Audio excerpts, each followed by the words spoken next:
불확실한 미래, 우리는 질문을 던집니다. 당신은 어떤 내일을 꿈꾸나요? 다음 뉴스입니다. 이를 쉬고 있는 무직 청년층이 42만 명을 넘어섰습니다. 경기 침체 속에서 청년 눈높이에 맞는 일자리가 예년보다 더 줄어든 것으로 조사됐습니다. 한편 서울 노량진 학원가에는 5060 세대 수강생이 증가했다고 하는데요. 초고령 사회에 본격 접어들면서 제2의 인생을 찾기 위해 자격증 취득을 원하는 중장년층이 많아진 이유입니다. 이런 불확실한 미래 속 길잡이 역할을 하는 대학이 있습니다.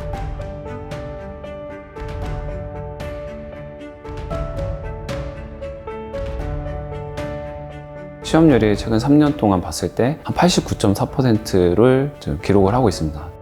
학생들한테 장학금이나 이런 거에 대한 지원을 많이 해줘요. 흔히 우리가 100세 시대 또는 고령화 시대 그런데 직장에서 일하다가 은퇴하시고 오는 분도 계시고 여기 한국폴리텍대학이 대한민국의 밝은 미래를 그려나가고 있습니다.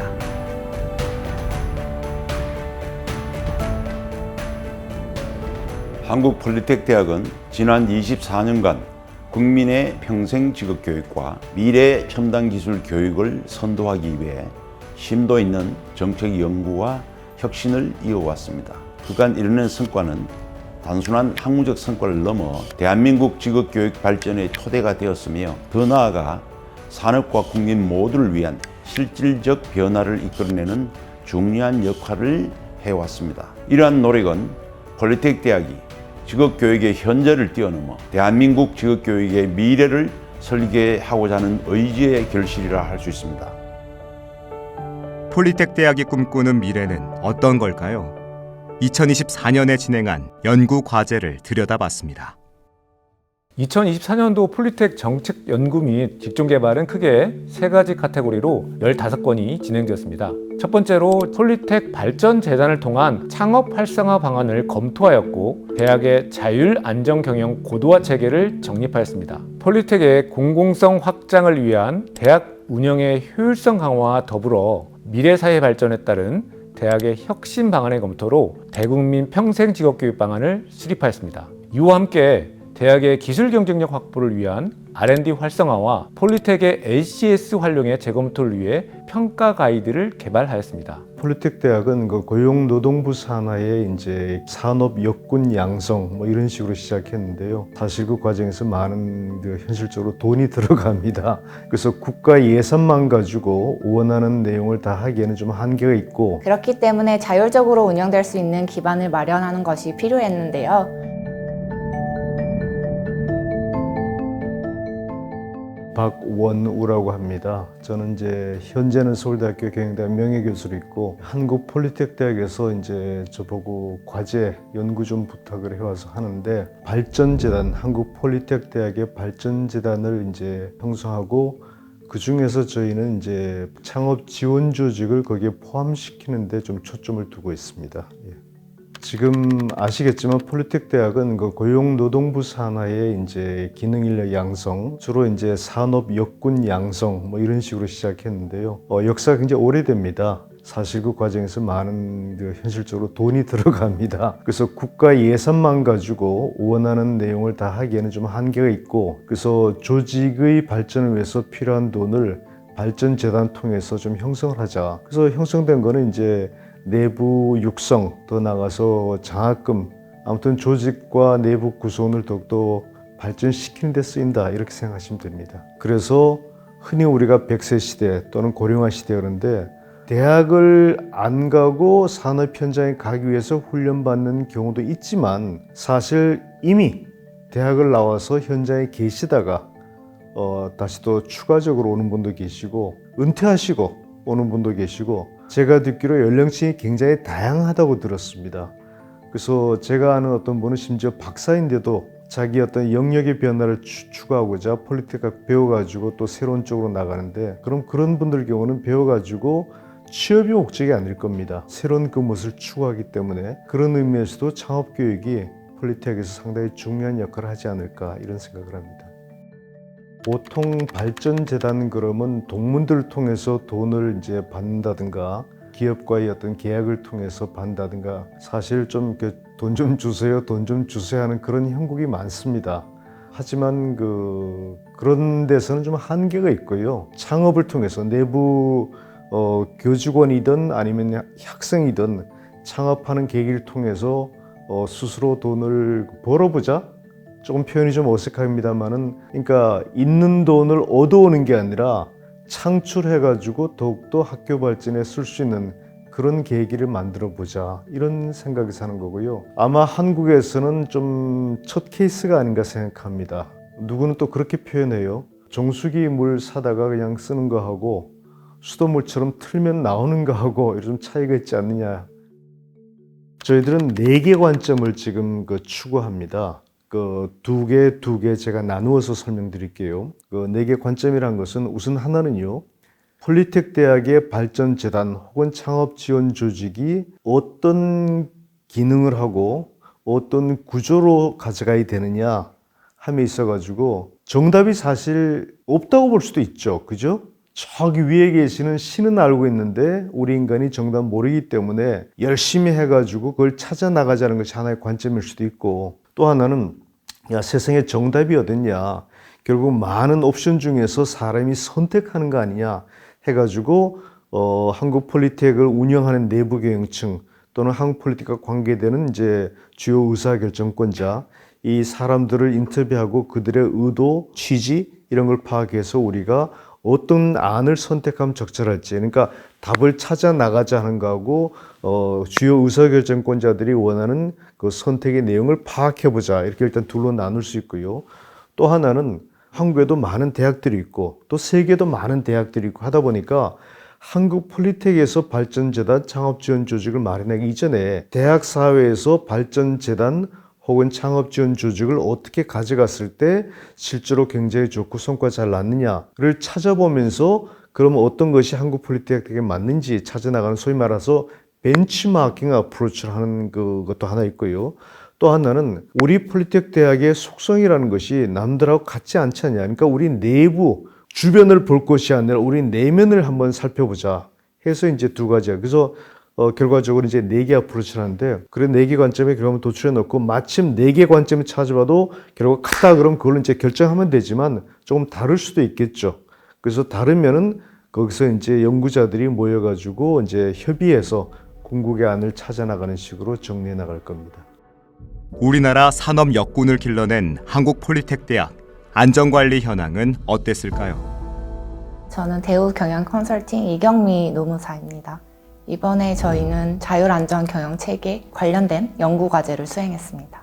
자율안전 경영체계 연구는 안전보건에 관한 경영 비전과 추진 전략 그리고 세부 과제를 도출하는 것을 중점으로 하였습니다. 이는 학교 법인과 각 학교들이 구체적으로 안전보건에 관하여 어떤 활동을 하고 어떤 비중으로 진행하고자 하는지를 결정함에 있어 가장 중요가 되는 요소라고 할 수 있습니다. 한국 폴리텍 대학의 경우 전국에 분포되어 운영되기 때문에 본부 중심의 안전관리의 실효성이 낮을 가능성이 높습니다. 그렇기 때문에 자율적으로 운영될 수 있는 기반을 마련하는 것이 필요했는데요. 특히 안전사고의 경우 현장에서 갑작스럽게 발생할 수 있는 영역이므로 각 지방 캠퍼스별로 전문성을 가지고 운영하는 것이 필요했습니다. 현장 중심의 자율안전보건 경영체계를 구축하고 다양한 주체들과 협력을 통해 중대재해를 영건으로 유지하는 것을 목표로 하였습니다. 그에 따라 안전보건 경영 시스템을 정착시키고 안전 인프라를 확충하는 것을 세부 전략으로 정하였습니다. 뿐만 아니라 안전보건 관련 구성원들의 전문성을 강화하고 안전 문화를 확산하여 안전하고 쾌적한 한국 폴리텍 대학이 되도록 로드맵을 설계하였습니다. 법인 차원에서의 연구를 기초로 각 캠퍼스 시설의 운영관리 수준을 객관적으로 평가하고 안전문화 수준을 높일 수 있는 프로그램을 운영하는 것을 권고합니다. 본부에서 현장 패트롤을 강화하는 것이 바람직해 보이며 이런 활동들을 통해 각 캠퍼스 시설에서의 개선 사항이 도출되면 긍정적일 것이라 판단됩니다. 특히 이사장님 강조사항인 현장 중심이 되려면 권역대학 단위로 안전 전담자를 포함하여 총괄 안전 조직을 구축하고 안전보호구, 안전표지, 안전문화 확산을 위한 예산도 실질적으로 편성하는 것이 권장됩니다. 또한 외국 인력 양성이라는 경영 목표를 달성하기 위해 안전보건부에서 국제협력 사업 확대 추진에 대비해서 안전관리 방안을 검토하고 있는데 이를 뒷받침할 수 있는 후속 연구도 함께 진행되어야 할 것으로 보입니다. 한국폴리텍대학의 관련 법령 준수도는 매우 우수한 편이었습니다. 이는 안전보건부에서 신속하게 관련 법령 개선 사항을 파악하고 이를 모든 대학이 적용할 수 있도록 업무를 원활하게 진행하고 있기에 가능한 것으로 보였습니다. 제 생각에 각 부서들이 전문성을 가지고 유기적으로 협업하는 곳이라는 생각이 들었습니다. 그렇다면 폴리텍 대학은 무엇을 위해 달려가는 걸까요? 두 번째로 지역산업의 직업교육 재검토와 개선 방향 고찰을 위해 전라지역, 부울경지역 인재 육성과 바이오, 반도체, 교정실무 직종 개발과 더불어 인재 양성 방안을 제안하였습니다. 결국에는 그 글로벌 스탠다드에 맞는 인력 양성 그런 커리큘럼이 우리도 좀 내재되어 있어야 된다라고 생각을 하고 있습니다. 더욱 중요한 것은 취업 유지율이 90%대를 기록하여 만족도가 높다는 점입니다.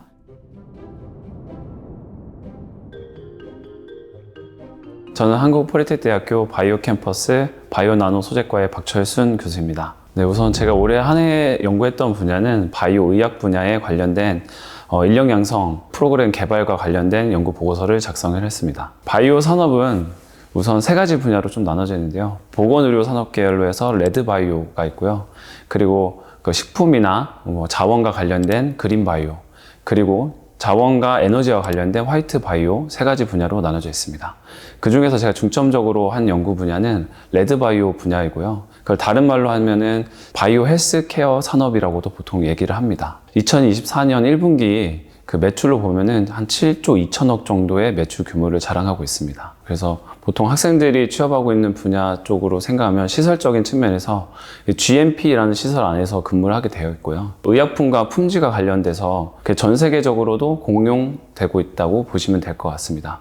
그래서 그런 특수한 목적성을 갖고 있는 시설이다 보니까 저희 학생들 교육에 있어서도 특수한 목적에 맞는 교육과 실습을 진행을 하고 있습니다.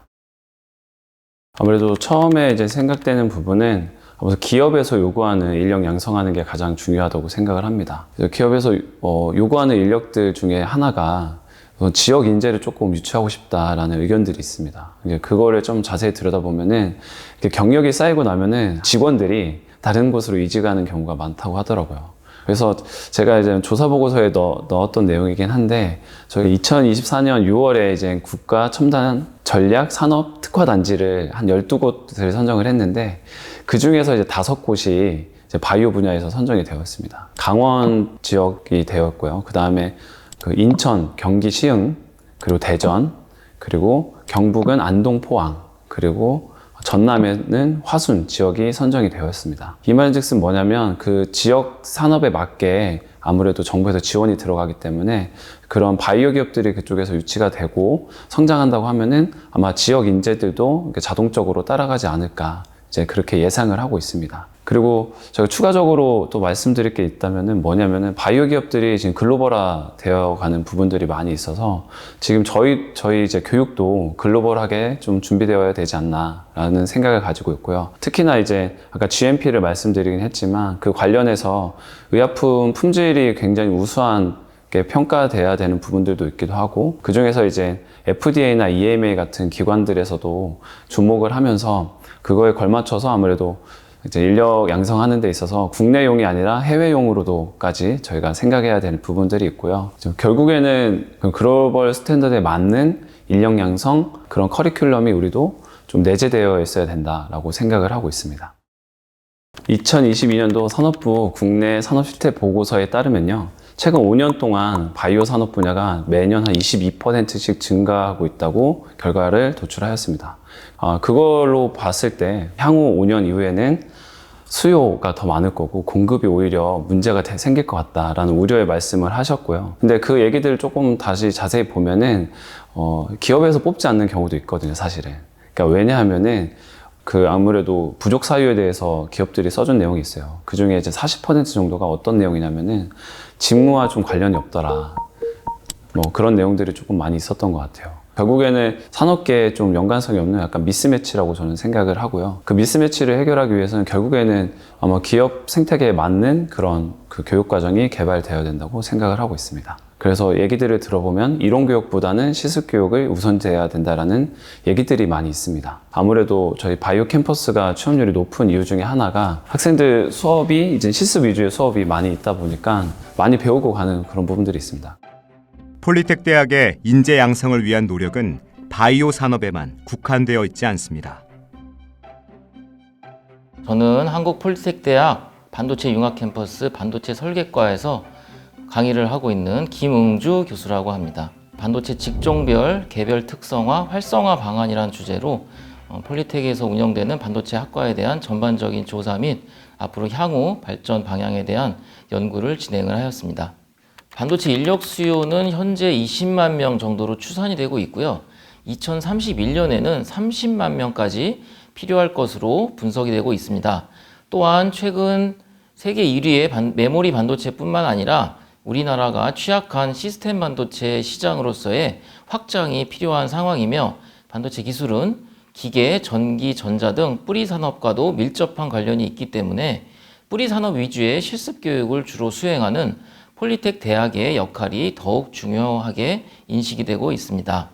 폴리텍 대학 반도체 학과는 2020년까지 회로 전후공정 소재 분야 4개 반도체 학과로 운영이 되었었고 정부의 K반도체 육성 정책과 더불어 2022년 이후 지역 여건과 학과 여건에 따라 점진적으로 반도체 학과 신설이 진행이 되어 현재 28개 반도체 학과가 운영이 되고 있습니다. 폴리텍 대학 반도체 학과의 중요한 장점은 우선 정부의 반도체 육성 정책을 직접적으로 수행할 수 있으며 과감한 정부의 지원에 힘입어 반도체 교육 특성상 고가의 실습 공간과 장비의 지원이 필요한 요구 조건을 충족하고 있다는 점입니다. 또한 학과마다 차이는 있지만 평균 취업률이 80% 정도를 나타내고 있고 더욱 중요한 것은 취업 유지율이 90%대를 기록하여 학생들이 반도체 기업에 대한 만족도가 높다는 점입니다. 네, 앞으로도 풀어야 할 많은 과제들이 있는데요. 첫 번째로 반도체 교원 전문성 강화를 위한 신기술 교육원과 역량 체계를 완성하는 것입니다. 둘째로 반도체 장비 및 시설의 효과적인 운영을 위한 법인 지원 체계 구축이 필요한 상황이고요. 셋째로 추가 반도체 학과 신설 시 외부 자문단을 포함해 학과 연구의 주관, 심사평가를 추진하는 것이 바람직합니다. 네 번째로 직종별 공통 교과군 교과 및 장비를 표준화하는 것이 앞으로의 당면 과제이고요. 마지막으로 특화 교과군에 대한 실습 교육으로 장비 운영을 효율화하는 것이 앞으로의 큰 숙제라고 말씀드릴 수 있습니다. 이를 통한 기대 효과는 다음과 같습니다. 반도체를 배우고자 하는 학생들에게 본인의 진로에 맞는 반도체 직종 선택 가이드를 제시하고 실습 장비의 효율적 운영과 예산을 효율적으로 재분배하여 타 교육기관 대비 경쟁력 있는 반도체 교육을 할 수 있을 것으로 기대가 됩니다. 따라서 폴리텍 대학은 묵묵히 국가 발전의 역할을 충실히 수행하고 있는 산소와도 같은 기관이라고 말씀드리고 싶습니다. 이렇게 폴리텍 대학은 우리나라 발전에 중요한 역할을 하고 있는데요. 직업 교육의 대상 또한 다양합니다. 세 번째로 한국 폴리텍 대학의 글로벌화 추진을 위해 글로벌 폴리텍 지향점을 살펴보았고 입학 자원 확보를 위한 청소년의 직업 선호도 변천사 분석을 통해 미래기술 교육 대응 전략을 수립하였습니다. 다섬고 졸업생 진로 추적과 다문화 청년 대상 직업 교육 활성화에 대한 고찰도 폴리텍의 국제화를 위한 좋은 나침반이 될 것으로 생각합니다. 다문화 또는 이주 배경 청년, 청소년이 급격하게 늘고 있습니다. 통계를 보면 대략 한 30만 명 정도로 잡힙니다. 근데 실제로는 이보다 훨씬 많을 겁니다. 특히 다문화 청년은 한국의 미래로 이들이 사회에 잘 적응해서 인재로 키우는 것은 한국 발전에 되게 중요한 요소라고 생각합니다.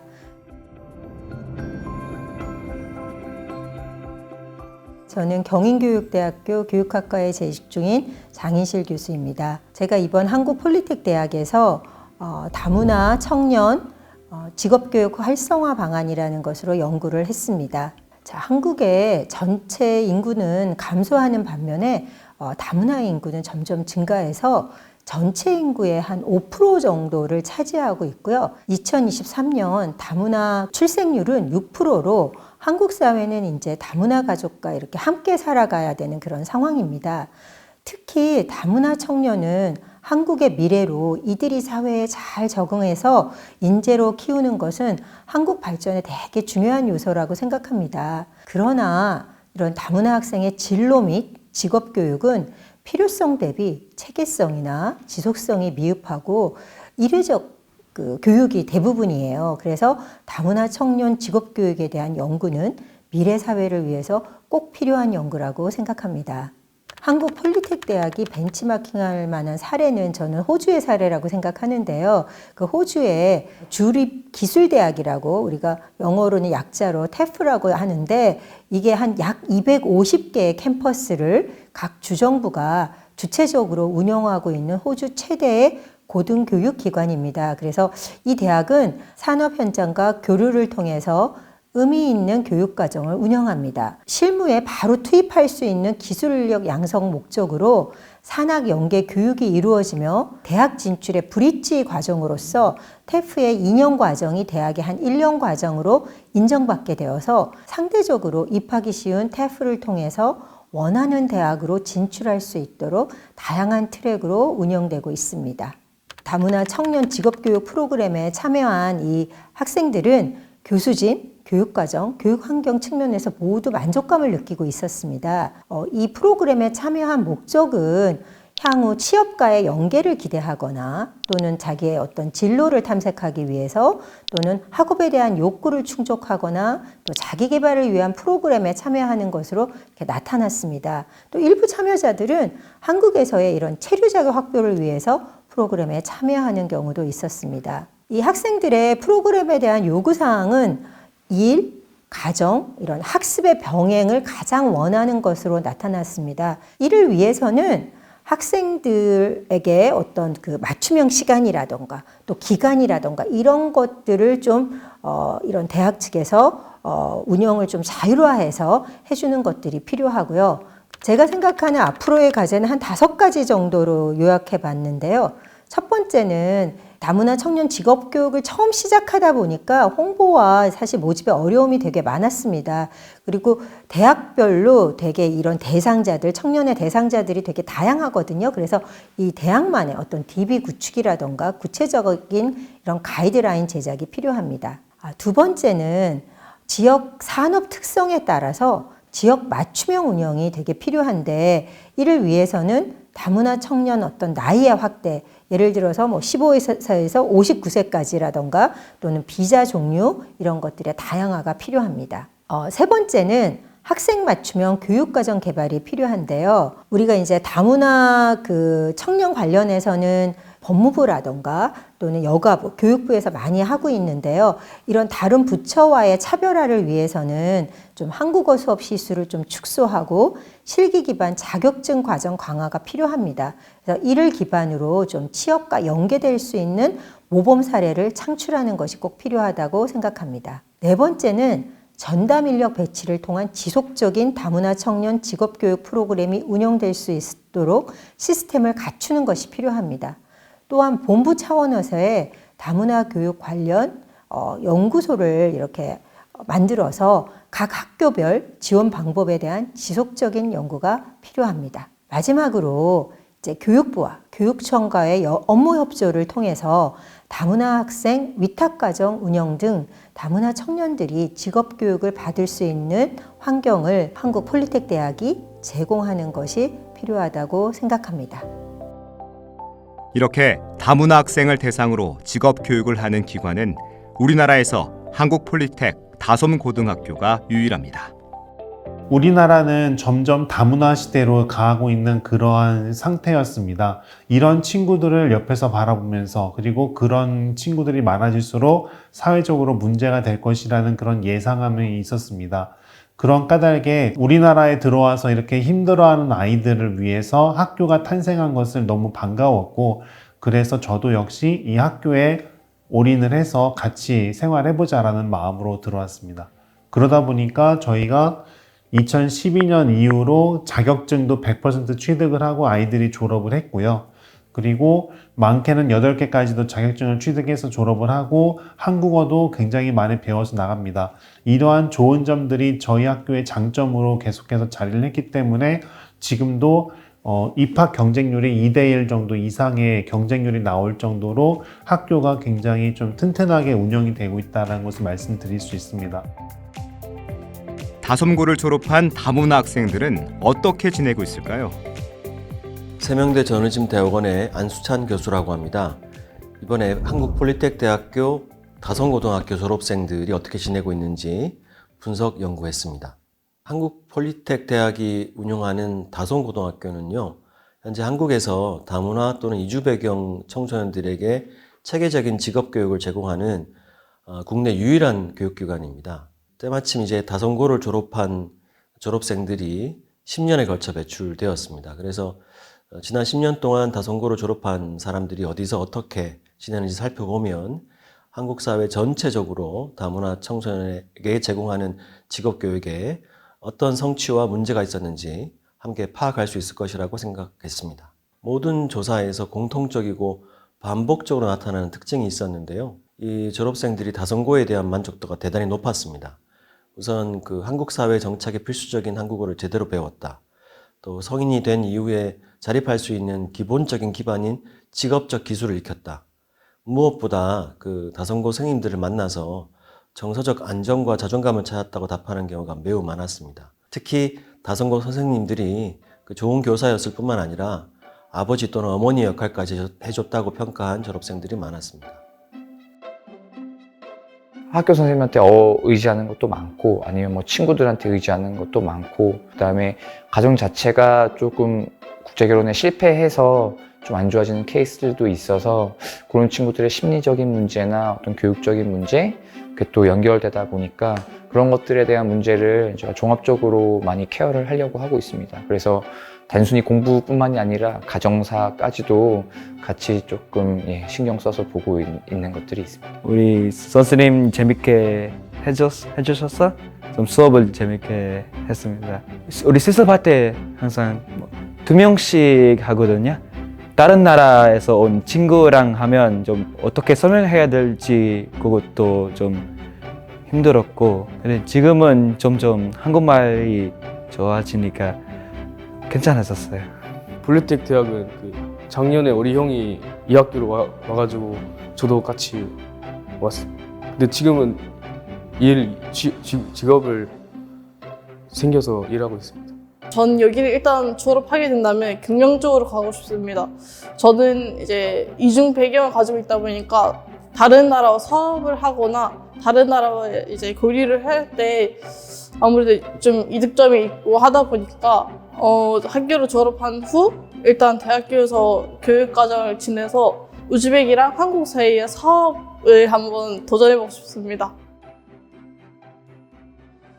이렇게 좋은 평가를 받고 있고 또 훌륭한 성취를 이룬 다솜고등학교가 국내에 딱 하나밖에 없다는 점에 주목할 필요가 있습니다. 그래서 이런 다솜고 모델을 전국 곳곳에 더 확대를 해야겠죠. 현재 다솜고의 입학 정원만으로는 이미 수십만 명에 이르는 다문화 청소년들을 제대로 교육할 수 없으니까요. 다솜고 졸업생들 가운데 절반 이상이 대학에 진학하고 있는 것으로 저희가 확인을 했는데, 실제로 현재 교과 과정은 아무래도 고등학교 졸업 이후에 바로 취업하는 것을 목적으로 두고 구성이 되어 있습니다. 그래서 현재 이 교과 과정에 대학 진학을 위한 과목을 더 보강할 필요가 있습니다.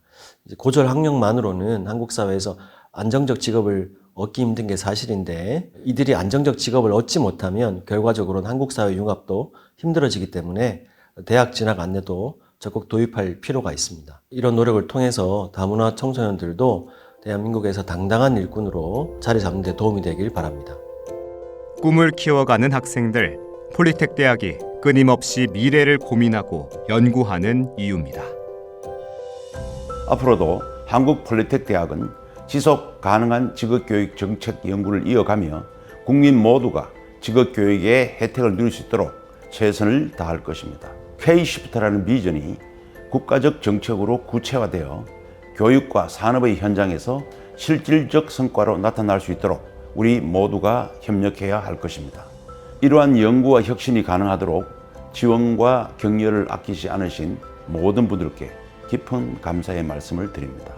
우리 폴리텍 대학은 관계자 여러분과 함께 앞으로도 끊임없는 발전을 위해 노력할 것입니다. 폴리텍이 대한민국의 미래 혁신과 인재 양성의 중심으로 자리매김할 수 있도록 지속적인 관심과 성원을 부탁드립니다.